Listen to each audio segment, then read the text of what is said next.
Hello ladies and gentlemen, welcome back to Uncle Matt's Cookery Lessons with another keto recipe.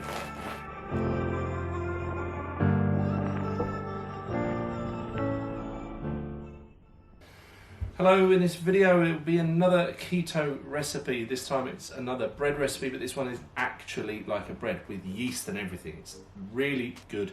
It's quite simple to make, lots of ingredients. But it behaves exactly as bread does. It's brilliant. Anyway, I think you're going to really like this one. Okay, so first of all I like to put my yeast in the warm water just to make sure it is still alive, so that'll take a few minutes. And while we're doing that, let me show you some pictures of these different flours, and these are not that easy to find. You know, you can order them online. In the UK, Holland and Barrett is very useful. But there they are, and the full recipe will be in the description below, so you'll be able to find it. And that's psyllium husk, I like saying that. Anyway, we need a couple of eggs as well. So if you were making a standard bread, this would, I guess, be considered an enriched dough because it has butter and eggs in it. And there we go, we can see some bubbles formed on there. That took sort of between 5 and 10 minutes.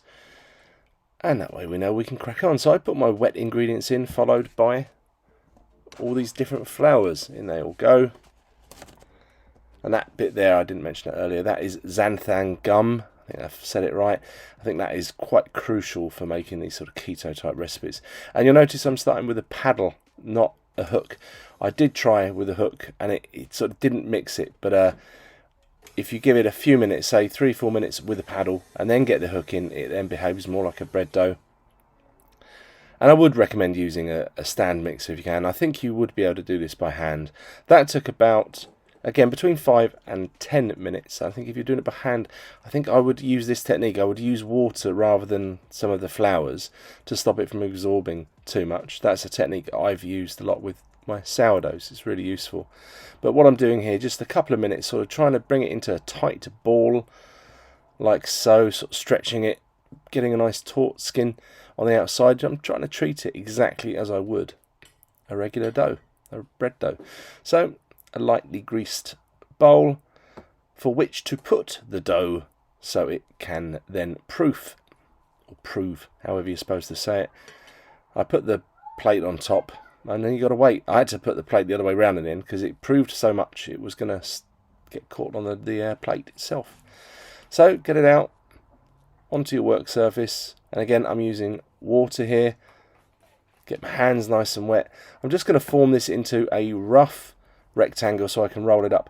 The recipes I've seen, and I will link to the channel I got this recipe from, it's called the Keto King, and I have made a couple of alterations to the recipe, but I'm sure his work's fine. It's just I didn't have all of the ingredients that was on his.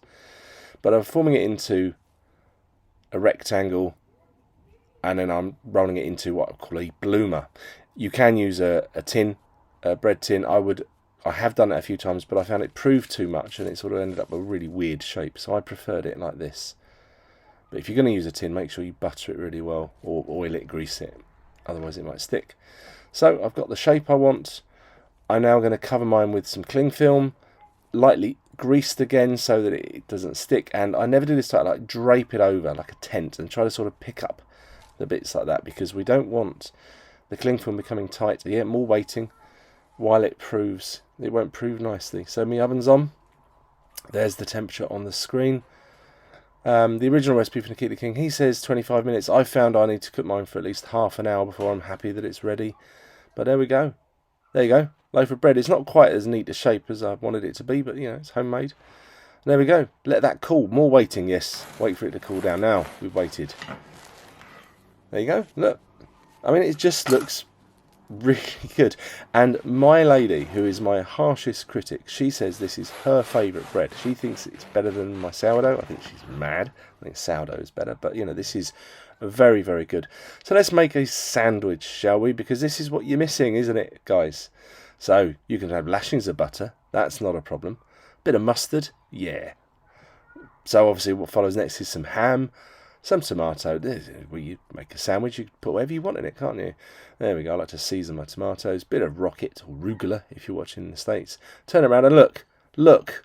I made a keto sandwich, and it is so much better than the almond sponge from before. But look at that. I'm going to take a great big bite of this and just say,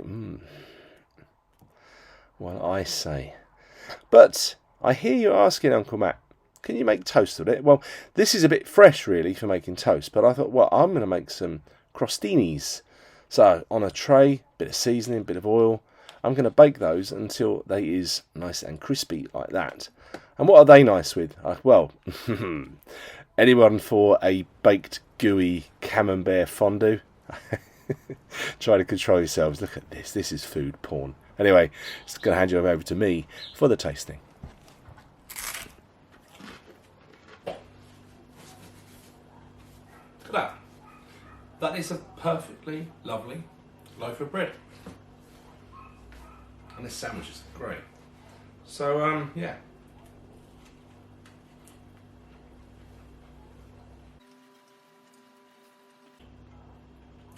It's basically as nice as any other loaf of bread. Maybe a sourdough's a bit special, but that is really, really lovely. And what it does, it keeps quite well as well. So it keeps reasonably fresh for about 3 or 4 days. So I do recommend, if you are doing keto and you're really missing bread, that really does the trick. And you can toast it. It's a fabulous loaf of bread, and it's hardly got any carbs in it. So you can eat that without feeling guilty, and you're not ruining your diet.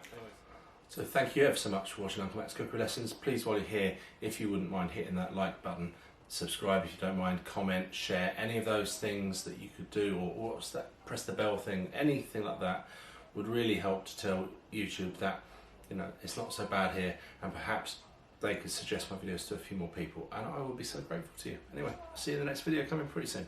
Bye.